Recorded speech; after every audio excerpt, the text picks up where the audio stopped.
Hey guys, so I had a request by one of our students, Aubrey, to continue reading Catching Fire with you guys. So I created a little flip chart, which I know you guys like. So here is part of what I've created. The book that we're reading. If I can get that on there better. And then this is the house at Katniss's house in Victor's Village, so you can kind of get a visual on that. And then, of course, we have President Snow. And then, remember, President Snow came and visited her and told her to keep up the ruse of acting like she's in love with Peeta, so it would keep her family and Gail's and Peeta's family all safe. Then we had the head peacekeeper, Cray, which was pretty lenient on District 12. And he has gone missing, of course, because they got a new, more strict head peacekeeper, Thread. Remember, he's the one that whipped Gail in the town square. And he's kind of, and also turned on the fence, the electricity to the fence where Katniss was trying to get back in after being out hunting. I've also made a page where we have all of the tributes that are coming up. And as we meet each tribute, I'll show you pictures of them so you can also get a visual on that. In the book, we were just at the part where they were about to get to the training center. Last time we were in the training center was in the first Hunger Games, where Katniss, remember, she threw the arrow through the pig and they were scored and she got like the highest score ever. Okay, so this is where Haymitch is going to give them instructions on how they should act during training and how they should handle it. Okay, so as Haymitch gives me a scowl, then relents. All right, today in training, you've got 2 jobs. 1, stay in love. Obviously, I say. And 2, make some friends, says Haymitch. No, I say. I don't trust any of them. I can't stand most of them, and I'd rather operate with just the 2 of us. That's what I said at first, but, Peeta begins. But it won't be enough, Haymitch insists. You're going to need more allies this time around. Why? I ask. Because you're at a distinct disadvantage. Your competitors have known each other for years. So who do you think they're going to target first? He says. Us. And nothing we're going to do is going to override any old friendship, I say. So why bother? Because you can fight. You're popular with the crowd. That could still make you desirable to allies. But only if you let the others know you're willing to team up with them, says Haymitch. You mean you want us in the career pack this year? I ask, unable to hide my distaste. Traditionally, the tributes from Districts 1, 2, and 4 join forces, possibly taking in a few other exceptional fighters and hunting down the weaker competitors. That's been our strategy, hasn't it? To train like careers, counters Haymitch. And who makes up the career pack is generally agreed upon before the games begin. Peeta barely got in with them last year. I think of the loathing I felt when I discovered Peeta was with the careers during the last games. So we're to try to get in with Finnick and Brutus. Is that what you're saying? Not necessarily. Everyone's a victor. Make your own pack if you'd rather. Choose who you like. I suggest Chaff and Cedar. Okay, so I'm going to show you Chaff and Cedar real quick. Oop.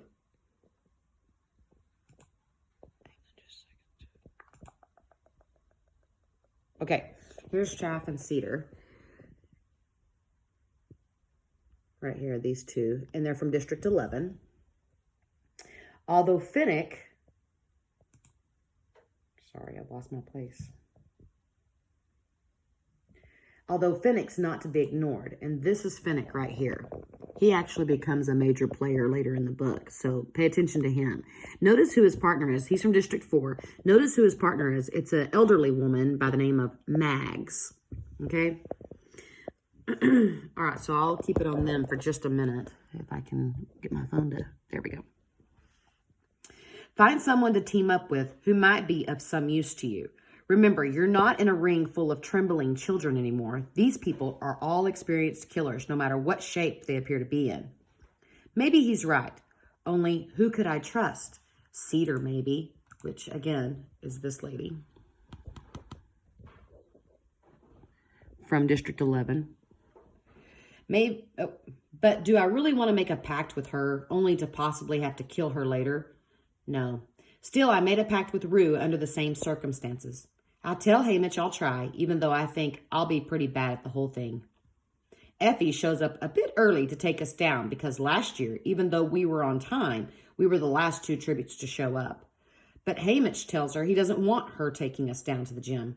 None of the other victors will be showing up with a babysitter, and being the youngest, it's even more important that we look self-reliant. So she has to satisfy herself with taking us to the elevator, fussing over our hair and pushing the button for us. It's such a short ride, there's no real time for conversation. But when Peeta takes my hand, I don't pull it away. I have ignored him last night. I may have ignored him last night in private, but in training we must appear as an inseparable team. Effie needn't have worried about us being the last to arrive. Only Brutus and the woman from District 2 in Obaria are present. Let me show you a picture of them because they're pretty interesting. Okay, I'm going to tell you a little bit about them. Let's see if I can turn my computer a little bit. Okay, here's Enobaria, and she's kind of funny. Let me blow her picture up so you can see her. You'll notice there's something different about her mouth, and that's because she's had her teeth altered, and I'll tell you about that. Actually, it comes up in the book, so hang on just a second. Put her back. It says, Enobaria looks to be about 30, and all I can really remember about her is that in hand-to-hand combat, she killed one tribute by ripping open her throat. Excuse me. By ripping open his throat with her teeth. Excuse me. She's had her teeth altered so they look like points, all of them. She became so famous for this act that after she was a victor, she had her teeth cosmetically altered so each one ends in a sharp point like a fang and is inlaid with gold. She has no shortage of admirers in the capital. By 10 o'clock, only about half of the tributes have shown up. Atala, the woman who runs training, begins her spiel right on time, unfazed by the poor attendance. Maybe she expected it. I'm sort of relieved because that means there are a dozen people I don't have to pretend to make friends with. Atala runs through the list of stations, which includes both combat and survival skills, and releases us to train. I tell Peeta I think we'd do best to split up, thus covering more territory.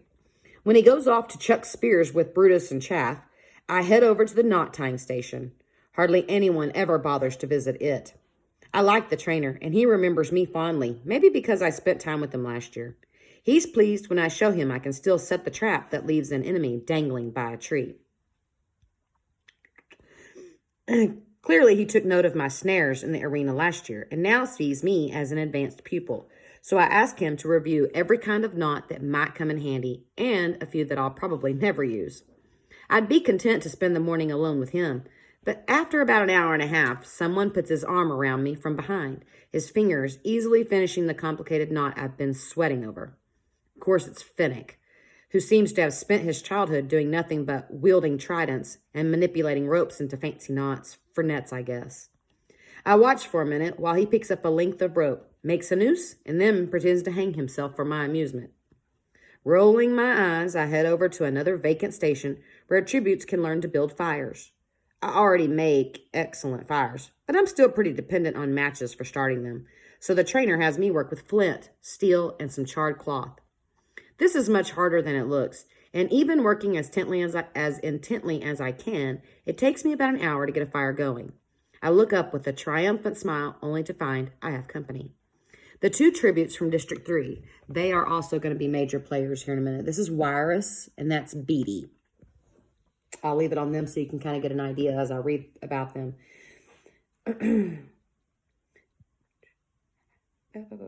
The 2 tributes from District 3 are beside me, struggling to start a decent fire with matches.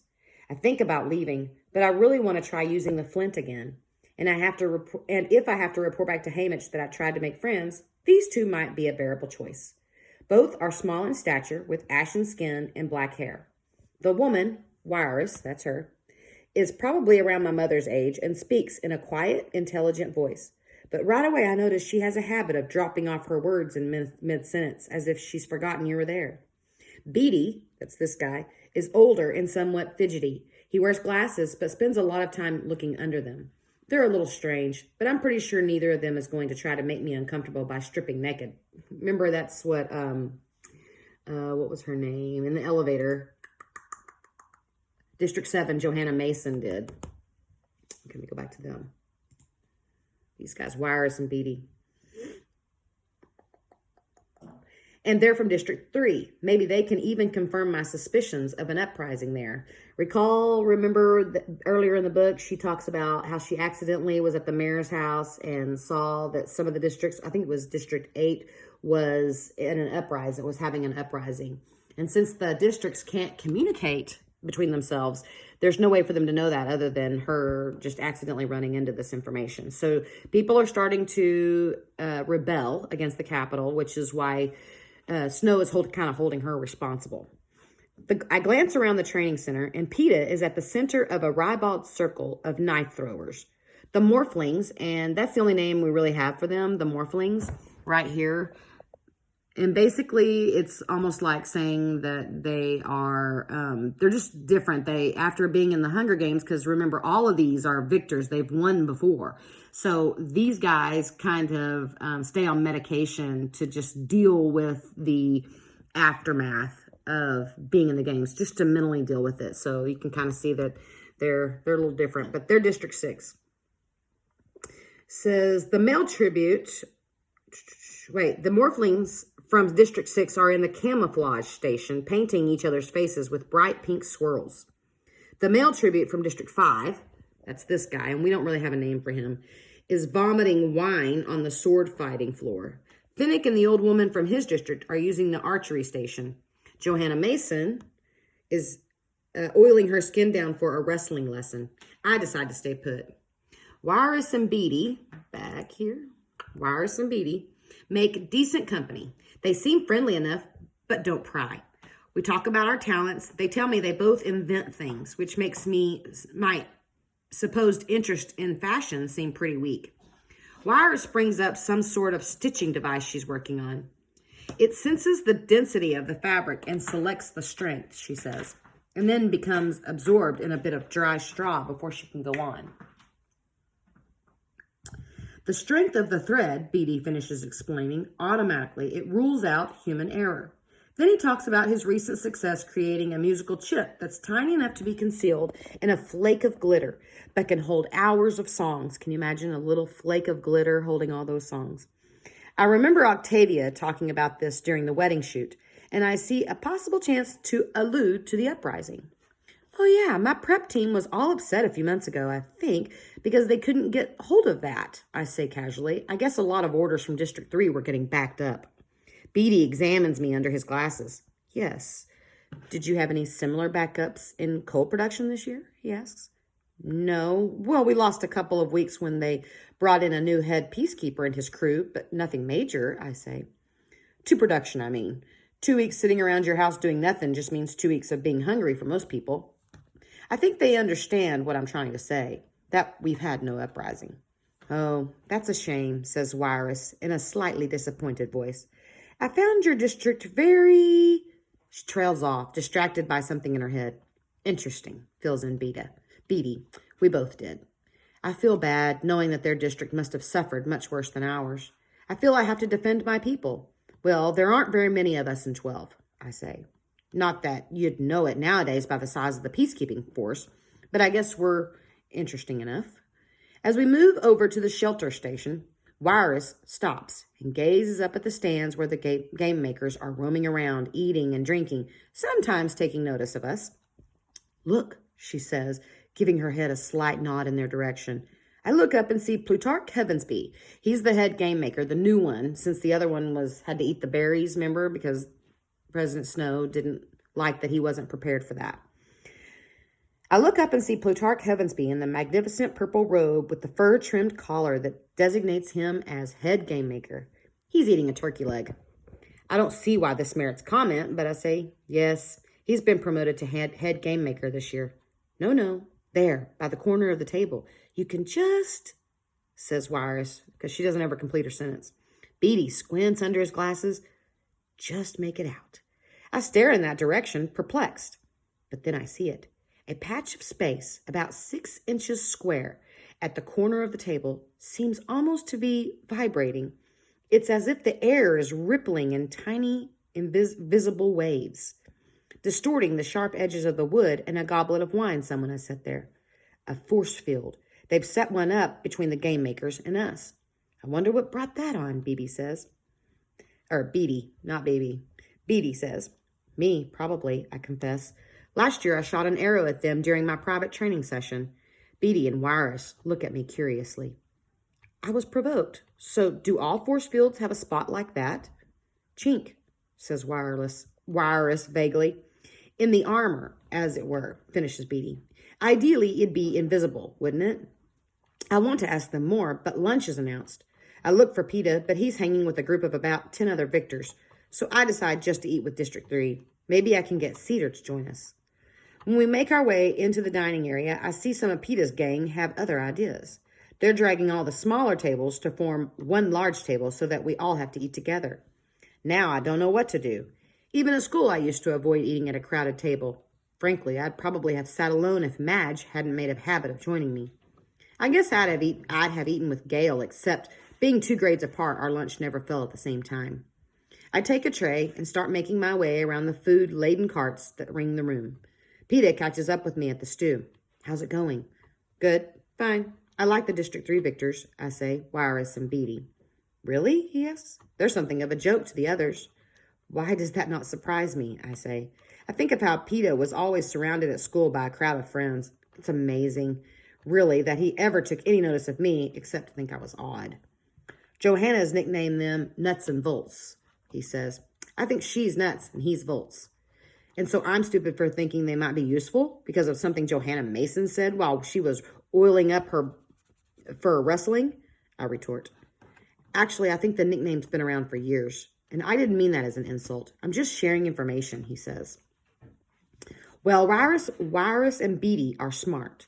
They invent things. They could tell by sight that a force field had been put up between us and the game makers. And if we have to have allies, I want them. I toss the ladle back in a pot of stew, splattering us both with the gravy. What are you so angry about? PETA asks, wiping the gravy from his shirt front. Because I teased you on the elevator? I'm sorry. I thought you would just laugh about it. Forget it, I say with a shake of my head. It's a lot of things. Darius, he says. Darius, the games, Hamish making us team up with the others, I say. It can just be you and me if you know, he says. I know, but maybe Hamish is right, I say. Don't tell him I said so, but he usually is where the games are concerned. Well, you can have final say about our allies, but right now I'm leaning towards Chaff and Cedar, says PETA. I'm okay with Cedar, not Chaff, I say. Not yet, anyway. Come on and eat with him, I promise. I won't let him kiss you again, says PETA. Remember, he's the one that walked up and kissed her on the mouth. She was like, oh my goodness. Chaff doesn't seem as bad at lunch. He's sober, and while he talks too loud and makes bad jokes a lot, most of them are at his own expense. In other words, he's joking about himself a lot. Let's see, where are they at? There they are, Chaff and Cedar once again. This is the one that walked up and kissed her, and then there's Cedar. She likes Cedar. She's just not so sure about him because he's just kind of weird. I can see why he would be good for Hamish, whose thoughts run so darkly, but I'm still not sure I'm ready to team up with him. I try hard to be more sociable, not just with Chaff, but with the group at large. After lunch, I do the edible insect station with the District 8 tributes. Where are they? Oh, here's District 8. It's an older gentleman, Waff and Cecilia. Oops, sorry. Waff and Cecilia. Cecilia, who's got 3 kids at home, and Wolf, I guess I spelled that wrong. That should be 2 F's, two O's, sorry. A really old guy who's hard of hearing and doesn't seem to know what's going on since he keeps trying to stuff poisonous bugs in his mouth. I wish I could mention meeting Twill and Bonnie in the woods. Twill and Bonnie, remember, are the 2 people that she met in the woods that told them that District 13, that they think that District 13 is still in existence. Cashmere and Gloss, the sister and brother from District 1, they would definitely be your careers. They grew up. They're sister and brother, I guess, who have both been chosen in the past and won their year of the Hunger Games. So that's brother and sister right there, Cashmere and Gloss. invite me over and we make hammocks for a while. They're polite but cool, and I spend the whole time thinking about how I killed both the tributes from their district, Glimmer and Marvel, last year, and that they probably knew them and might even have been their mentors. Both my hammock and my attempt to connect with them are mediocre at best. I join Enobaria. Remember, she's the one with the weird teeth right here. Oops. It's hard to do this. Sorry. I join Enobaria at sword training and exchange a few comments, but it's clear neither of us wants to team up. Finnick appears again. There's your Finnick. When I'm picking up fishing tips, but mostly just to introduce me to Mags. That's the older woman from his District 4. The elderly woman. Between her district accent and her garbled speech, possibly she's had a stroke, I can't make out more than 1 in 4 words. But I swear she can make a decent fishhook out of anything. A thorn, a wishbone, an earring. After a while, I tune out the trainer and simply try to copy whatever Mag does. When I make a pretty good hook out of a bent nail and fasten it to some strands of my hair, she gives me a toothless smile and an unintelligible comment I think might be praise. Suddenly, I remember how she volunteered to replace the young hysterical woman in her district. It couldn't be because she thought she had any chance of winning. She did it to save the girl. Just like I volunteered last year to save Prim. And I decided I want her on my team. Great, now I have to go back and tell Hamish I want an 80-year-old and nuts and bolts for my allies. He'll love that. So I give up trying to make friends and go over to the archery range for some sanity. It's wonderful there, getting to try out all the different bows and arrows. The trainer, Tax, seeing that the standing targets offer no challenge for me, begins to launch these silly fake birds high into the air for me to hit. At first it seems stupid, but it turns out to be kind of fun. Much more like hunting a moving creature. Since I'm hitting everything he throws up, he starts increasing the number of birds he sends airborne. I forget the rest of the gym and the victors and how miserable I am and lose myself in the shooting. When I manage to take down 5 birds in one round, I realize it's so quiet I can hear each one hit the floor. I turn and see the majority of the victors have stopped to watch me. Their faces show everything from envy to hatred to admiration. After training, Peta and I hang out waiting for Hamish and Effie to show up for dinner. When we're called to eat, Hamish pounces on me immediately. So at least half the victors have instructed their mentors to request you as an ally. I know it can't be your sunny personality. They saw her shoot, says Peta with a smile. Actually, I saw her shoot for real for the first time. I'm about to put in a formal request myself. You're that good? Hamish asks me. So good that Brutus wants you? Brutus is from District 2. It's Inabaria's partner. He's a scary-looking dude. I shrug, but I don't want Brutus. I want Mags and District 3, which is Wyrus and Beatty and Mags. And if Finnick wants to join, I guess he would be part of that duo. Of course you do, Hamish sighs and orders a bottle of wine. I'll tell everybody you're still making up your mind. After my shooting exhibition, I still get teased some, but I no longer feel like I'm being mocked. In fact, I feel as if I've somehow been initiated into the victor's circle. During the next 2 days, I spend time with almost everybody headed for the arena, even the morphlings, who, with Peta's help, paint me into a field of yellow flowers. Even Finnick, that's Mag's partner, District 4, who gives me an hour of trident lessons in exchange for an hour of archery instruction. And the more I come to know these people, the worse it is. Because on the whole, I don't hate them. And some I like. And a lot of them are so damaged by my natural instinct. And a lot of them are so damaged that my natural instinct would be to protect them. But all of them must die if I'm to save Peta. The final day of training ends with our private sessions. This is the one where they go in there by themselves. We each get 15 minutes before the game makers to amaze them with our skills. But I don't know what any of us might have to show them. There's a lot of kidding about it at lunch, what we might do, sing, dance, strip, tell jokes. Mags, who I can understand a little better now, decides she's going to take a nap. I don't know what I'm going to do. Shoot some arrows, I guess. Hamish said to surprise them if we could, but I'm fresh out of ideas. As the girl from District 12, I'm scheduled to go last. The dining room gets quieter and quieter as the tributes file out to go perform. It's easier to keep up with the irreverent, invincible manner we've all adopted when there are more of us. As people disappear through the door, all I can think is that they have a matter of days to live. PETA and I are finally left alone. He reaches across the table to take my hand. Decided what to do for the game makers yet? I shake my head. I can't really use them for target practice this year with the force field up and all. Maybe make some fish hooks? What about you? Not a clue. I keep wishing I could bake a cake or something, he says. Do some more camouflage, I suggest. If the morphlings have left me anything to work with, he says wryly, they've been glued to that station since training started. We sit in silence a while, and then I blurt out the thing that's both on our minds. How are we going to kill these people, PETA? I don't know. He leans his forehead down on our entwined hands. I don't want them as allies. Why did Hamish want us to get to know them, I say. It'll make it so much harder than last time, except for Rue maybe. But I guess I never really could have killed her anyway. She was just too much like Prim. PETA looks up at me, his brow creased in thought. Her death was the most despicable, wasn't it? None of them were very pretty, I say, thinking of Glimmers and Cato's ends. They call PETA, so I wait by myself. 15 minutes pass, then half an hour. It's close to 40 minutes before I'm called. When I go in, I smell the sharp odor of cleaner and notice that one of the mats has been dragged to the center of the room.